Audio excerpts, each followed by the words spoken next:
Well, good morning, everybody. You know, there's been a lot of talk here in Washington about the deadlines we're facing on taxes and deficits. These deadlines are going to be coming up very soon in the coming weeks. But today's important because I want to make sure everybody understands this debate is not just about numbers. It's a set of major decisions that are going to affect millions of families all across this country in very significant ways. And their voices, the voices of the American people, have to be part of this debate. And so I asked some friends of mine here to join me, some folks from here in the area. Our ultimate goal is an agreement that gets our long-term deficit under control in a way that is fair and balanced. That kind of agreement would be good for our businesses, it would be good for our economy, it would be good for our children's future. And I believe that both parties can agree on a framework that does that in the coming weeks. In fact, my hope is to get this done before Christmas. But the place where we already have, in theory at least, complete agreement right now is on middle-class taxes. And as I've said before, we've got two choices. If Congress does nothing, every family in America will see their taxes automatically go up at the beginning of next year. Starting January 1st, every family in America will see their taxes go up. A typical middle-class family of four would see its income taxes go up by $2,200. It's $2,200 out of people's pockets. That means less money for buying groceries, less money for filling prescriptions, less money for buying diapers. It means a tougher choice between paying the rent and paying tuition. And middle-class families just can't afford that right now. By the way, businesses can't afford it either. Yesterday I sat down with some small business owners who stressed this point. Economists predict that if taxes go up on the middle class next year, consumers will spend nearly $200 billion less on things like cars and clothes and furniture. And that obviously means fewer customers. That cuts into business profits. That makes businesses less likely to invest and hire, which means fewer jobs. And that can drag our entire economy down. Now, the good news is there's a better option. Right now, as we speak, Congress can pass a law that would prevent a tax hike on the first $250,000 of everybody's income.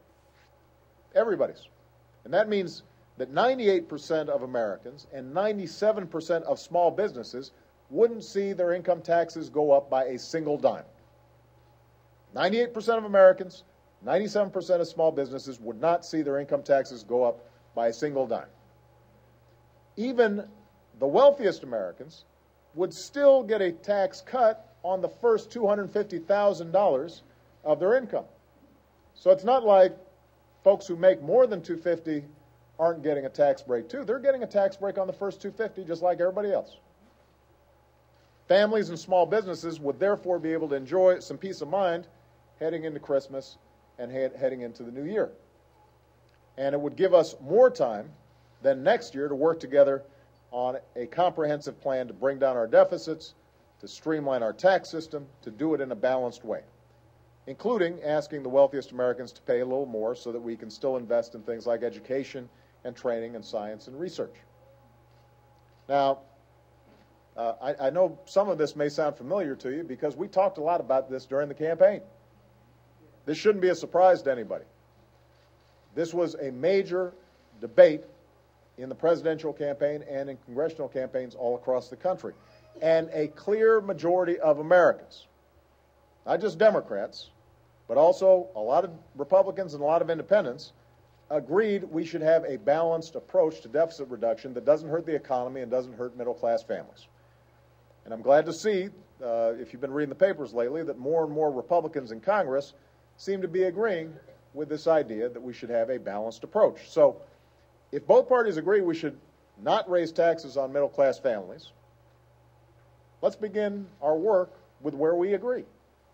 The Senate's already passed a bill that keeps income taxes from going up on middle-class families.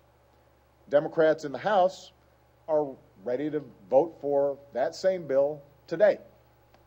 And if we can get a few House Republicans to agree as well, I'll sign this bill as soon as Congress sends it my way.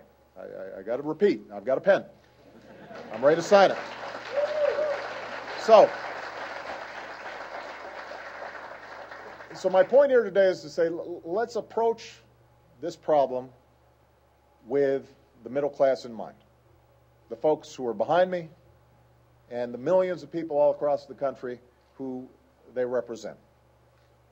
You know, the American people are watching what we do. Middle class families, folks who are working hard to get into the middle class, they're watching what we do right now. And if there's one thing that I've learned, when the American people speak loudly enough, lo and behold, Congress listens. Some of you may remember that a year ago, during our last big fight to protect middle class families, tens of thousands of working Americans called and tweeted and emailed their representatives asking them to do the right thing. And sure enough, it worked. The same thing happened earlier this year when college students across the country stood up and demanded that Congress keep rates low on their student loans. Congress got the message loud and clear, and they made sure that interest rates on student loans did not go up. So the lesson is that when enough people get involved, we have a pretty good track record of actually making Congress work. And that's important because this is our biggest challenge yet, and it's one that we can only meet together. So in the interest of making sure that everybody makes their voices heard, last week we asked people to tell us what would a $2,000 tax hike mean to them.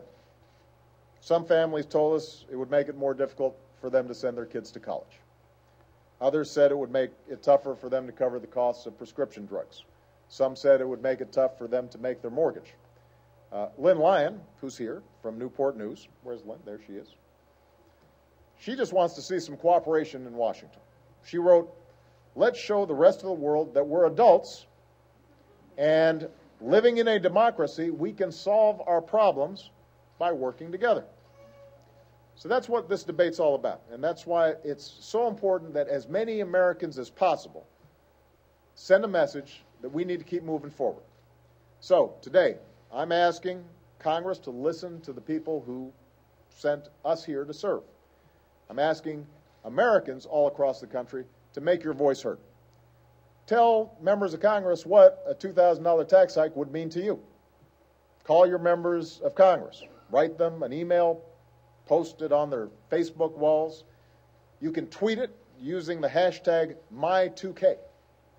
Not Y2K, My2K. We figured that would make it a little easier to remember. And I want to assure the American people I'm doing my part. I'm sitting down with CEOs. I'm sitting down with labor leaders. I'm talking to leaders in Congress. You know, I am ready and able and willing and excited to go ahead and get this issue resolved in a bipartisan fashion so that American families, American businesses have some certainty going into next year. And we can do it in a balanced and fair way, but our first job is to make sure that taxes on middle-class families don't go up. And since we all theoretically agree on that, we should go ahead and get that done. If we get that done, a lot of the other stuff is going to be a lot easier.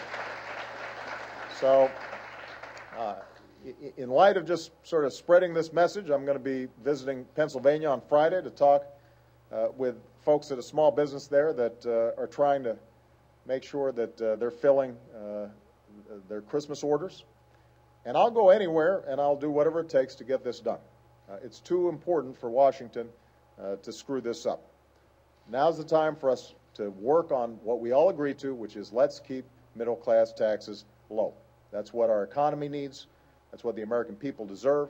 And if we get this part of it right, then a lot of the other issues surrounding deficit reduction in a fair and balanced and responsible way are going to be a whole lot easier. And if we get this wrong, the economy is going to go south. It's going to be much more difficult for us to balance our budgets and deal with our deficits, because if the economy is not strong, that means more money's going out in things like unemployment insurance, and less money's coming in terms of tax receipts, and it just actually makes our deficit worse. So we really need to get this right. I can only do it with the help of the American people. So tweet, what was that again? My2K. Tweet using the hashtag My2K, or email, post it on a member of Congress's Facebook wall. Do what it takes to communicate a sense of urgency. We don't have a lot of time here. We've got a few weeks to get this thing done. We could get it done tomorrow. Now, optimistically, I don't think we're going to get it done tomorrow. But I tell you, if everybody here goes out of their way to make their voices heard and spread the word to your friends and your family, your coworkers, your neighbors, then I am confident we will get it done. And we will put America on the right track, not just for next year, but for many years to come. All right? Thank you very much, everybody. Appreciate it. Good job. Thank you, sir.